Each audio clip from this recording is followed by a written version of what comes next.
Okay, so now I switch to English. So, Professor Alexander, thank you very much for being here. As I just said, this is an honor to listen to you. Alexander is a professor at the Universidad del Valle, and he is a person that has been extensively, I would say, extensively working on cultural studies and intercultural studies. He is an expert in these areas, and also his thesis was around this field. So, to formally introduce Alexander, let me begin by saying that. Uh, he is a full-time professor in the English and Linguistics Department at Universidad del Valle. He holds a PhD in education with an emphasis in ELTS and interculturality, and he also holds an MA in intercultural and interlinguistic studies from Universidad del Valle, right? So, Professor Alexander, thank you very much for having accepted this invitation, for having been open to be here, and now the floor is all yours. So, thank you again.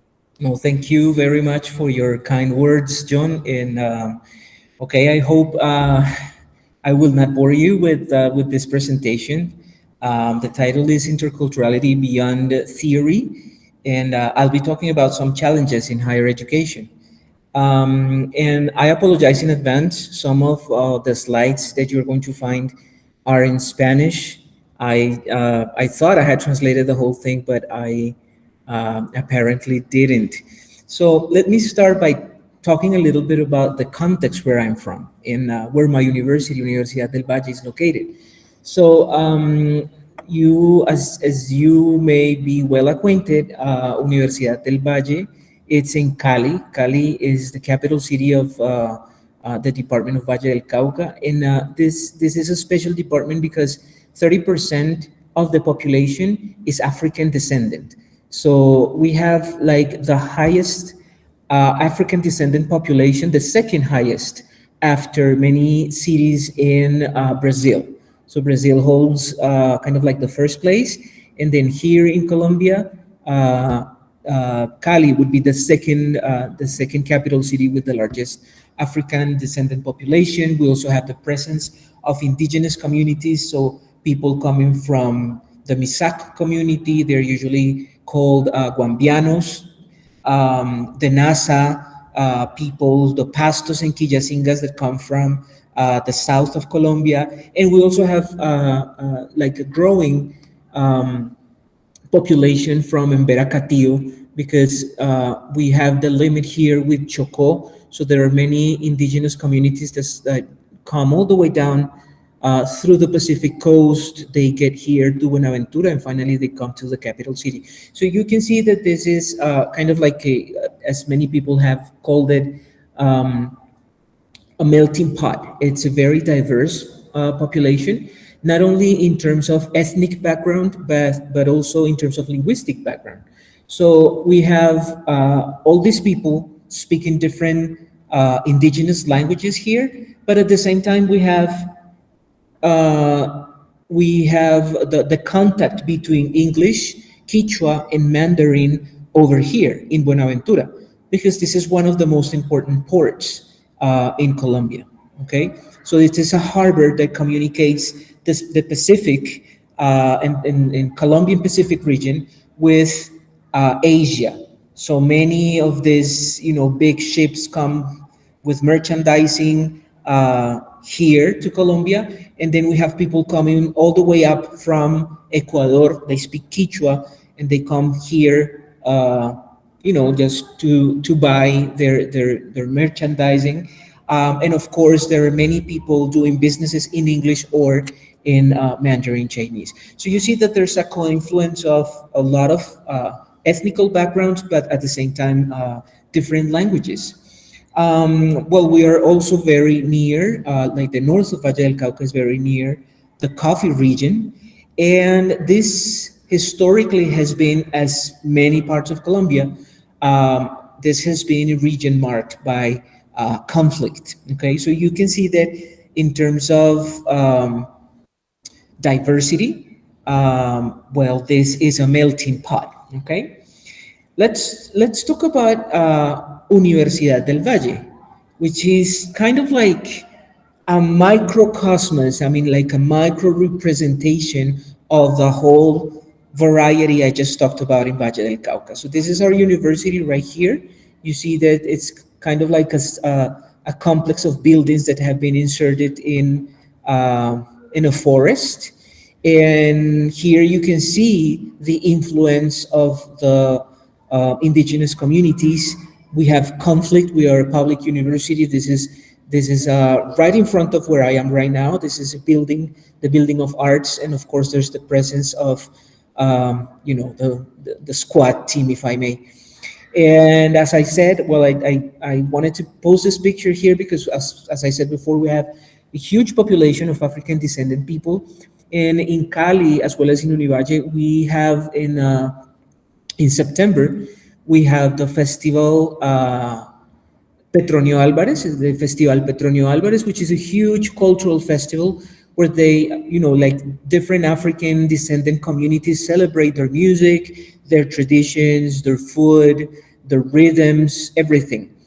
And it's really funny, it's really interesting because some of the things that they celebrate the most is the hair and also the hairdos. These beautiful and colorful hairdos that have a lot of meaning, a lot of symbolism, and it retains a lot of the history of the African populations that came here enslaved. So they celebrate all of this, and it is. I mentioned that it was very funny because during September and during the festival, you can see a lot of mestizo people, wearing the hairdos, the women. They even get dressed as African descendant people without being. And it's kind of like people feel very proud of the African roots, but as soon as September is over, they don't like Black people anymore. You see? So it's kind of like a cultural appropriation, and that's the kind of stuff that we have to cope with, not only in the city, but also in the university. So you can see a little bit of the complexity of the context. Now, here at the university, we have different discourses about internationalization. And so the university principal, for example, he talks about how important interculturality is because we have different programs. There's the youth engineering program that is an exchange program with Germany. So usually the principal, the president of the university and different people in the administrative staff, they want to foster learning German to continue with this exchange program. We have an important program in medicine and surgery. And so we don't send people abroad, but many people from the United States come to our university. You know that Cali is one of the most dangerous and most violent cities in Colombia. So it means that here you have different types of accidents, you have different types of, let's say medical issues. So people from abroad, they want to come here and to perform surgeries. So we have this exchange program inviting people from all over the world to come here to see, kind of like a lot of blood. And of course, we have the Confucius Center, which is an agreement that we have with China. So China has devoted a lot of money for us to build this center to foster the learning and the teaching and learning of Chinese Mandarin. And finally, we have a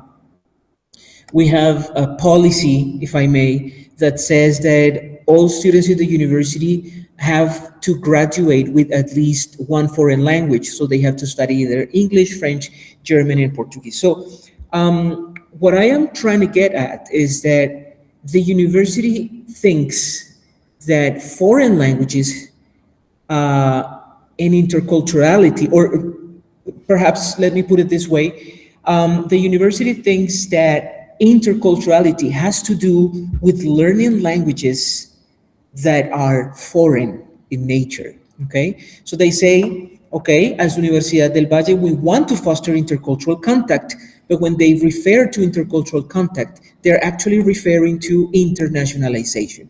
They are very interested in promoting exchanges with foreign countries and in a foreign language, okay? On top of that, we have a foreign language teacher education program in English and French. So this is a program that prepares teachers for the vocational middle school, and they are expected to be C1 proficient in at least two foreign languages. So it is mandatory for them to learn English and French and to pass a test at the end. And according to the mission and the vision of the program, they are expected to be able to mediate in communicative conflict situations from an intercultural perspective. So all of this sounds very nice. There is an academic interest in intercultural theories. So we have a program that supposedly prepares intercultural mediators, and then we have the rest of the university that says that we need to foster interculturality. But at some point we said, okay, who are our students? Why are we thinking about interculturality but having only foreigner people in mind? Why do we talk about interculturality in relation to English or to French or to German? But let's take a look at who our students are. They are already intercultural by nature. They are already performing a lot of intercultural capabilities, okay? So let me introduce some of the students that we have, some of the people that we encounter every day here. They are just 4 examples, but of course, there are many others, okay? And I am very sure that you will feel familiar with this type of profiles. So let me introduce, for example, Shirley. Okay, so Shirley is a Misak woman. She is a mayor, meaning that she holds a political position within her community. She's a leader, and at the same time, she is an interpreter. Okay, she speaks Nantric as an L1, but she also speaks Spanish and Colombian Sign Language as a second language. And she came to the university with an interest in addressing discrimination against deaf people in indigenous communities. I don't know if you are aware of this, but many indigenous communities have deaf children and they are just pushed aside. People don't pay attention to these children, so most of the times they die very young because they don't know how to communicate, they get sick, and there's no help for them. So she got very interested in this. She came to the university and she wanted to become an interpreter. But coming from an indigenous community, she had low academic literacy. I mean, she spoke very good Spanish, but she had never acquired the different abilities that you need to survive in the university. She didn't know about an email. She didn't know about how to write an essay, or she didn't know how to handle academic text to make synthesis or to make summaries and so on and so forth, okay? So since she had low academic literacy, she had low academic performance, okay? And on top of that, we were requiring for graduation that she learned a foreign language, okay? So imagine, she is already a very intercultural woman, okay? As an interpreter of the deaf, she is a mediator between Spanish and the deaf population, okay? And then as an indigenous woman, she is already bilingual, okay? She is already multilingual because she speaks her language, she speaks Spanish, and then she speaks Colombian Sign Language. So how come that we are going to be the gatekeepers that do not allow her to graduate just because she doesn't have a foreign language, okay? Not only is she already an indigenous, not only is she already an intercultural person, but at the same time, she also embodies a lot of intercultural strategies.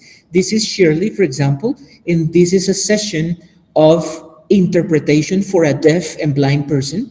And here in this session, she is narrating a football match. She's letting this person know, she's letting this person enjoy the Colombian team football match, okay? This is the inauguration of the Indigenous Council at the university. It is done in many different languages. So you can see there like 5 or 6 different indigenous languages taking place at the same moment. What else? They, for example, indigenous people here, they gather to teach others how to embroider and how to crochet, because for them, crocheting is a way of symbolizing the process of thinking, okay? So they have this place that is called tulpa, and it's a place where they gather to do ceremonies, but also to share with others their ancestral knowledge.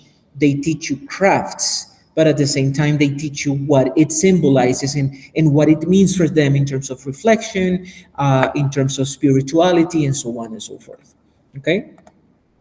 Let me just talk about another example. Okay, this is Lady Joanna. She's Afro-descendant. She's an artist, but she's also a teacher. Okay, and at the same time, she was one of the people who got the university thinking about the inclusion of autochthonous instruments in the teaching of music. We have a music program at Universidad del Valle, but for many years, this program had only been addressed to the classical instruments. So you could play either the piano, or you could play the classical guitar, or you could sing, you could train your voice, right? But it was thanks to her and her intercultural practices that she was able to introduce marimba as a legitimate instrument in the university. She was able to introduce violines caucanos, which is, I don't know if you get to see this, but this is kind of like a makeshift violin that they make out of bamboo, gualua colombiana, so it's type of like the Colombian bamboo. And so this is an adaptation that took place many years ago in the enslaved communities of Valle del Cauca and Cauca. Okay, and so this became a very particular instrument for certain type of music. Of course, marimba, perhaps you have heard of this. This is called the piano of the Pacific, and it is very important for curulao and for all those rhythms that are now well, very well known. Okay, but for many years, these instruments were not even considered as legitimate music makers. Okay, and this is one of like the things that she got to do.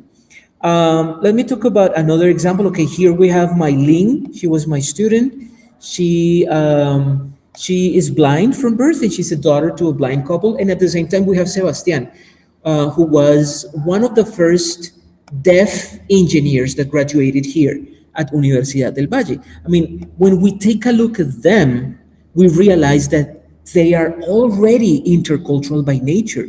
I mean, this man right here had to learn all about engineering through sign languages and through academic Spanish. He had to become bilingual, not only in Colombian Sign Language, but he also had to learn written academic Spanish in order to have access to knowledge. And at the same time, Mylene, she is a blind person, and she is a teacher of English and French for other blind kids. So of course, she is all the time in this negotiation, meaning negotiation between the culture of the seeing people and the culture of the blind people. Okay, so when we took a look at all of these people, okay, these are some of the things that they had gained.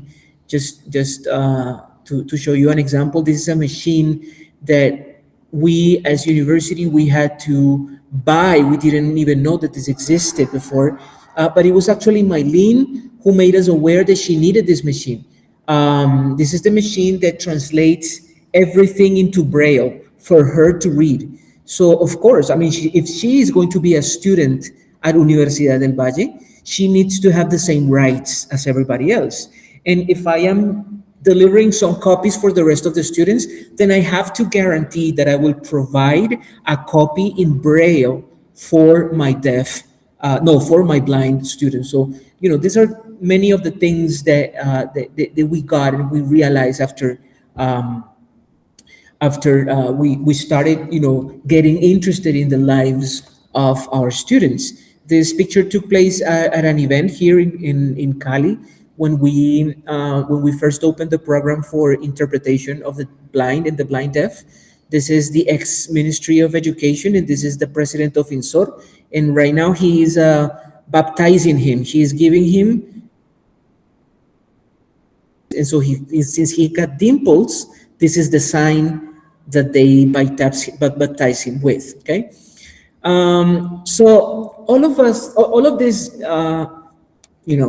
gets us thinking, and so we start going back to the theory, and we start reflecting about Walsh and the three types of interculturality that Walsh explains. She says that there is a relational interculturality, a functional interculturality, and also a critical interculturality. Okay, and so she says that relational interculturality is the one that in which we have contact and exchange between cultures, but that happens in context of equality or inequality. Okay, and sometimes that's what happened in the universities, or that's what was happening here at Universidad del Valle. We had different people, and they were just doing their stuff, but many of them were living in inequality conditions. So, for example, Maylene didn't have any access to reading material, or, for example, Sebastian didn't have any access to an interpreter for some of his classes, or in the case, for example, in the case of Shirley, sometimes she didn't have access to academic support for having success in the university. Basically, the university said, "You're welcome, come here, come study," but the university never worried about how she is going to succeed in this process. So she didn't receive any support. Then we have functional interculturality, and according to Walsh, this is the kind of relationship where there is recognition of difference and there is recognition of diversity, but that recognition is functional to the neoliberal systems.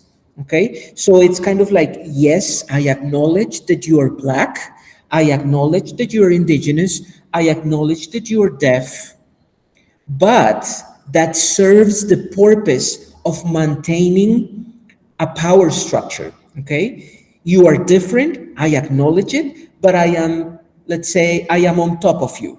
Okay, I am superior. So it's this false idea of inclusion. Inclusion is bringing people to look like me. It's bringing people who have been neglected to try to become more similar to me. So it's kind of like acknowledging their diversity, but for power structures, I remain being, let's say, superior in a way. And finally, we have a critical interculturality. And Walsh says critical interculturality has to do with the praxis that is a new type of political, social, epistemical, ethical, and decolonial praxis. So it means we have to change all those structures, and we have to destroy all the structures of power so that everybody has equality, so everybody has the same rights, the same access to education, the same access to everything. Okay, so we are not going to recognize difference to feel superior, but we are going to acknowledge difference to build a better context for everybody, not for some of us. Now, the problem with critical interculturality, according to Walsh, is that it doesn't exist quite yet. It's still in the making. It's a process. It's kind of like an utopia that we have for the future. Okay, so when we started thinking about this in our university, well, we had to revisit our definitions. What do we understand by culture, and what do we understand by interculturality? And this definitely pushed us to change the definitions that we had. Before, we understood culture as a nation. So usually a lot of people think of that. They think of culture and they think of a country, or they think of culture and they think of a language. And that's what we were doing. That's what we did for many years. But when we started thinking of our students, we had to change that conception. And we said, okay, no, culture is not about a country. Culture is not only about one language. It's about many other aspects. It is about cultural groups. So cultures can be, for example, male and female. Okay, cultures may be different forms of religions, or cultures might be different forms of eating. So vegetarians have a culture, vegans have a culture, meat eaters have a culture. Okay, if we talk about political thinking, well, petristas have a culture, and then uribistas have a culture of their own. Okay, so cultures don't have to do with um, countries and language, but cultures have to do with cultural groups. Okay, and so we decided to coin one definition by Alvarez, Professor Alvarez, and he defines culture as an open and dynamic repertoire of semiotic resources. So it means material, bodily originated or artifacts, and non-material such as discourse, ideologies, ideas, belief, that are produced, embodied, enacted, and reshaped in social interaction. And so interculturality at the same time is not something that happens between countries. Because if you think of it, Colombia doesn't speak with Brazil, or Brazil doesn't speak with France. I mean, countries don't communicate, individuals communicate. So interculturality happens between two individuals that come not only from different countries or from different languages, but who come from different social groups. Okay, so in that sense, a man and a woman may have an intercultural encounter if if you think of gender as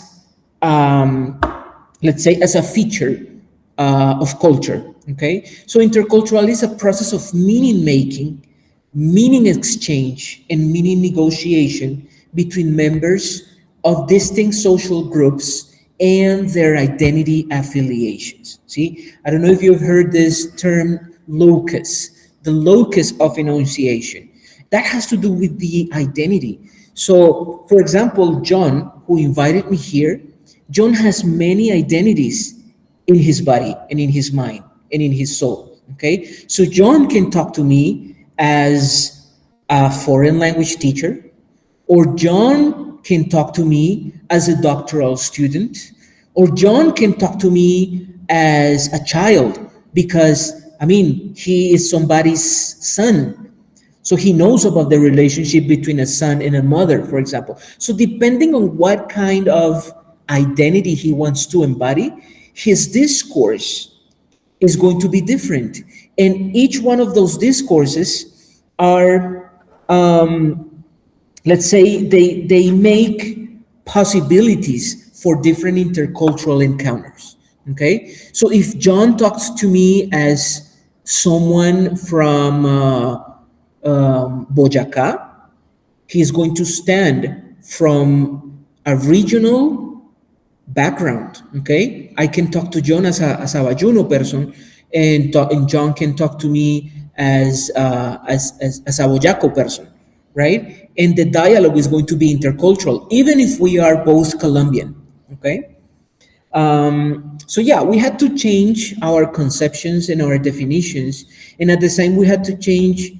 At the same time, we have to change like the models that we used for interculturality. This is part of my doctoral dissertation. We had to create a new in-house model.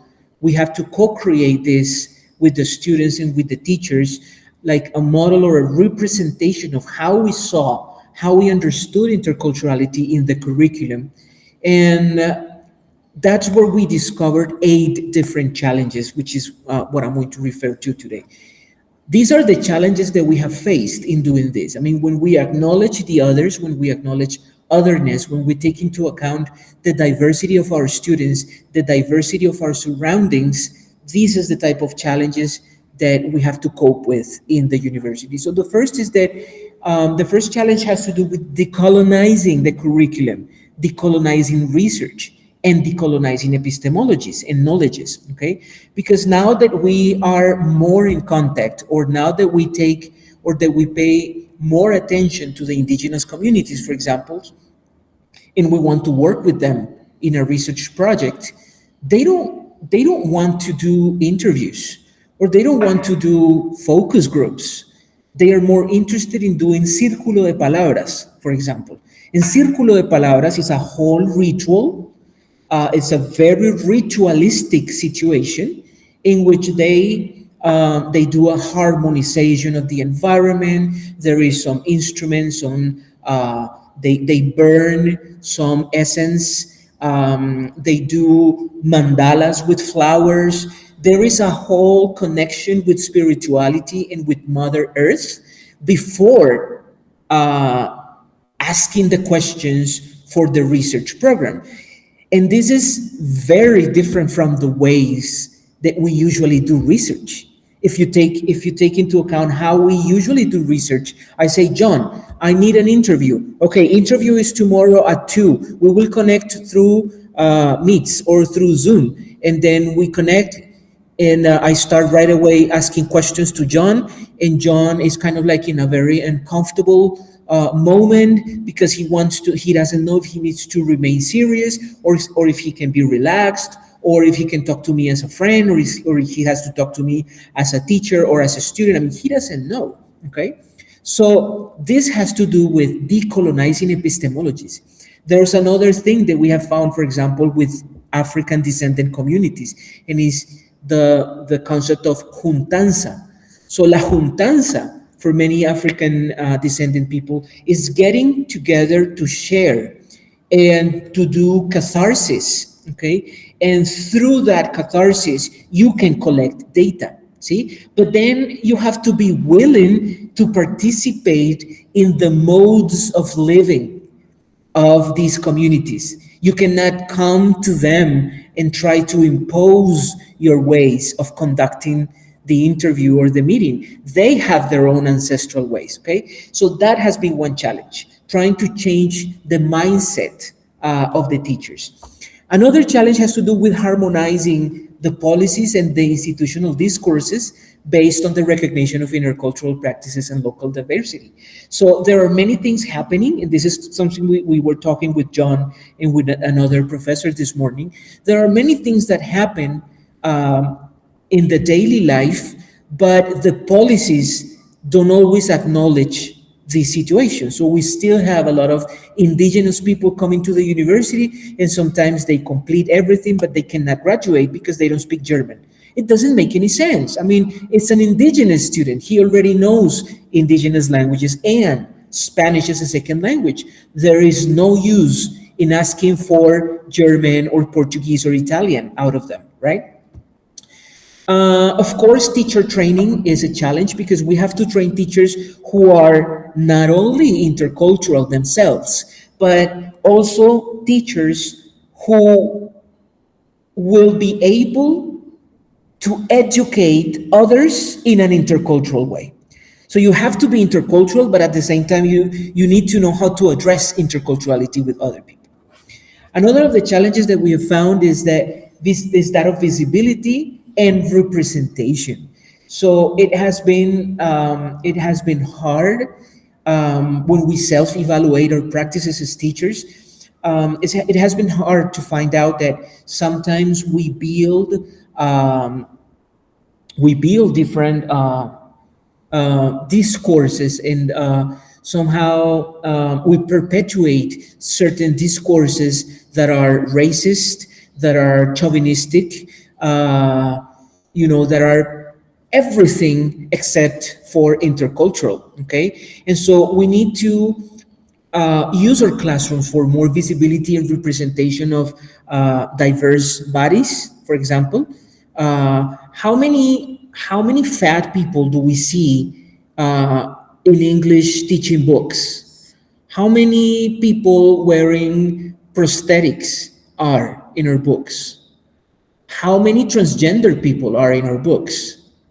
How many small people do we have in our books? I mean, there is not enough representation in foreign language teaching books or in academic materials in general. See, how many people do you see who are toothless? No, actually, what you see in the representations of academic material are perfect bodies, perfect faces, right? Usually with let's say a Northern European kind of style. They are blonde. They have blue eyes or green eyes. So usually, that's the kind of discourses that we reproduce through our teaching. So one of the challenges has been exactly that, to provide more visibility and representation, okay? In number 5, we have decentering language as the sole means of communication. And this is very hard for us, language teachers, because we tend to think that language is the only means of communication, and so that intercultural communication happens only through language, and is not true. So when you revisit these profiles that I just showed you, you see that these people are making meaning, and they are negotiating meaning with other aspects that go beyond language. So for example, in the case of Mylene made sense of the world through the canes. Have you seen the canes that blind people use? Those canes have different tips. At the end of the cane, they have different tips. And so Mylene, for example, would teach us that depending on the ground, depending on the terrain where she's going, she would have to change the tip. Or if she needs, for example, she has an appointment with another blind person, ¿sí? ¿Cómo se encuentran dos ciegos que se pusieron una cita en la biblioteca? Well, they have a certain code. So with the cane, they make certain type of sounds that they know that another blind person will understand. And that's how they meet, okay? So those are modes of communication. Gay people, for example, so we have a huge community of based on gender diversity here at the university, and you see them wearing, for example, the flag, wearing the rainbow, wearing different modes of communication that are not linguistic, but that are symbolic. And they are enacting their identity. They are communicating others about their identity and about their intercultural strategies, but they are not using language. So decentering language as the sole means of communication has been a huge challenge.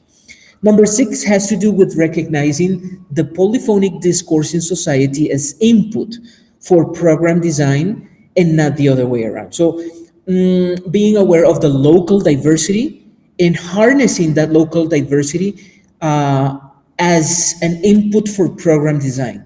That has been a challenge. We usually tend to look abroad. What comes from abroad is more important, and we usually neglect the neighbor. So it's better to think, or sometimes it's easier to think of interculturality with the blonde person who comes from the States, and not with the neighboring Venezuelan who came as an immigrant, because he looks very much like me, okay? This also brings us to democratizing the classroom, of course, because if we are going to be intercultural, everybody has a say. And as teachers, sometimes we don't want to surrender the power. We want to remain with the program, with the power. So democratizing the classroom is also another challenge. And finally, perhaps the biggest challenge has to do with transcending the transnational view of interculturality and languages to study it at a micro level in our daily relationship. So interculturality is not something that happens between China and France, or between the United States and Israel. No, interculturality is something that happens every day when you're driving your car, and there's a restless person who comes right in front of you and almost causes you to have an accident. At that moment, that is a precise context for you to think interculturally, to act interculturally. That is the moment where you have to decide whether you will insult that person or whether you will negotiate in different terms, okay? So your reaction can be intercultural or the other way around, okay? So it has to do with daily relationships, right? And that has been a challenge, to understand that interculturality is not only the theory, and it's not only that happens between nations, but it's also something that happens between person and person, okay, in everyday situations. So yeah, this is no pain, no gain. This is like kind of like a list of all the things that African descendants and people with functional diversity and deaf people have gained here at the university after they were empowered. Of course, I'm not gonna go over them or over each one of them, but just for you to see that there's a bunch of things that get done when people are empowered, when people are acknowledged, when the local people, our neighbors, the people who sit right next to us, when we don't patronize them, but we empower them and we take them into account in decision making, these are all the things that get done, okay? And so as final considerations, because I would like to engage perhaps in conversation with you, I have 5 ideas to close this presentation. So one idea that I would like to bring to the table is that interculturality must be a process of radical change in the way that we build relationships, not with the foreigners, but also with the locals, with our neighbors, okay? Idea number 2 is that in higher education, interculturality should aim at emancipatory practices rather than the creation of special programs, okay? Idea number 3 is that critical interculturality in the humanities does not seek to add cultures to the curriculum, but to question the mechanisms that decide which cultures deserve to be heard. See? Try to take a look at the books you read, the books you teach with. Where do those books come from? Do you use American authors or do you use Colombian authors? Do you prefer European authors or Latin American authors? Okay. What are the cultures that are being represented in your classroom? Idea number 4 is diversity and interculturality are pedagogical tools for the ongoing exercise of questioning and eroding discourses of racialization, subalternation, and verticality. And finally, critical interculturality begins in our own relationships, practices, and behaviors as professionals, as researchers, but also as human beings, okay? And finally, I would like to end with this quote by Gloria Anzaldúa. She says that nothing happens in the real world unless it first happens in the images of our heads. So it's kind of like interculturality has to go through our thinking and reflection and also through our acting. And when we start acting interculturally with the neighbor or with the other that is right next to me, perhaps we will be able to address interculturality in a much bigger, larger sense, okay? So thank you very much. I would like to engage with you in conversation in case you have a question or any comment is welcome. Professor Alexander, thank you very much for this very insightful presentation. Honestly, it was very insightful because somehow this demystifies this notion of intercultural as foreignization, let's say. Yeah. Is one of the issues you mentioned in the talk. So thank you very much. So people in the audience, if you have any question for Professor Alexander, please just open your mics, make it or write it, it's fine.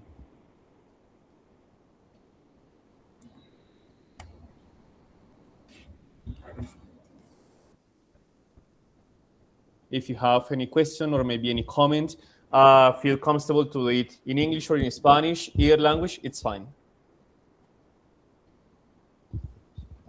Hello. Hi, Lina. Okay, go ahead, it's fine. In one of our classes, we were talking about like material, which kind of material we use as teachers, and we have already designed, or we all sorry, we all design a material, and I really want to know how we could like implement all the things that you said about interculturality without fall in stereotypes. Cool. Awesome. Yeah. I mean, basically, and yeah, this is not. I'm not showing you anything new. I'm just showing you part of like what has been the reflection of many teachers here at Univalle, and this has been the result of many conversations. But of course, these conversations are also taking place in other institutions in Colombia. And that's great to hear, because at last we have people from different programs who somehow they are there's a burgeoning interest, in the same kind of let's say shift, and there's been a paradigm shift in how we address interculturality. So it's great to hear that you are also addressing the same issues, that you are also reflecting about how interculturality has to go beyond. I mean, there is nothing wrong with contact with the foreigners. I mean, we earn our lives out of teaching a foreign language, right? I earned my life teaching English, and I love English, and I love traveling, and I love foreign cultures. The problem is when the foreign is the only thing we aim for. Okay, so yeah, it's great that we maintain the vision of the foreign without neglecting the local. It's just that, because neither of them is better. Okay, not the local, not the foreigner. They are just different. Okay, so I'm very happy that you are also reflecting about this in your program, Lina. Thank you very much for your comment.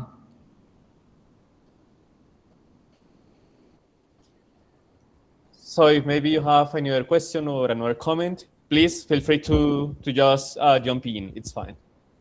In English, in Spanish, it's fine. John, if there is no other questions, perhaps I have time for a short video. It's just a 2-minute video that I would like to show you, and this is by one of our professors here in our program, in one of our programs, and I think she captures very well what we were talking about. She says that with different words, but she's actually representing very well what we want to go for. Okay, so this is a person who works for the interpretation program, and let me show you the video in a minute. You let me know if you get to listen to this on your end. Wow, se realizó el 8º Congreso Nacional. Okay, so let me go here y así realizar un trabajo to the ética minutes. para poder aportar a los fundamentos un buen desarrollo Okay, del listen to trabajo. the question. Importante. Quisiera agregar otra pregunta. ¿Por qué cree usted que el código de ética es importante? La importancia en realidad no es el papel. La importancia radica en la previa formación que la universidad realiza, a través de materiales que permitan conocer a las personas sordas, a la comunidad sorda, sus luchas, su trayectoria a través de los años, sus logros y reconocer todo esto. Por medio del diálogo entre intérpretes y comunidad sorda, reconocer y generar unidad. No pensando en la seña de inclusión, porque esto lo que indica es insertar a un grupo de sordos en un grupo de oyentes.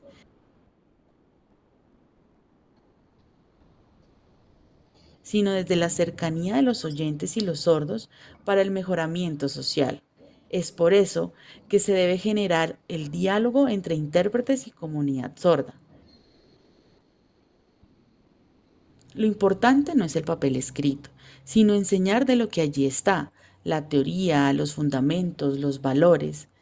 Así se podrán formar verdaderos intérpretes profesionales. Así como nos cuenta nuestra invitada, la importancia del código de ética es para que mediante el diálogo y el conocimiento de la cultura y la lengua de señas se logre una buena interacción entre los intérpretes y Okay, so if you see, I mean, she's speaking about something relatively different, but she captures the essence of what we were talking about. I mean, sometimes it's not what's important is not the policy and what has been written in paper, but what's most important is the way we work with otherness, and how we acknowledge otherness, how we acknowledge the other to build with the other, right? Not to build something so that the other looks like me.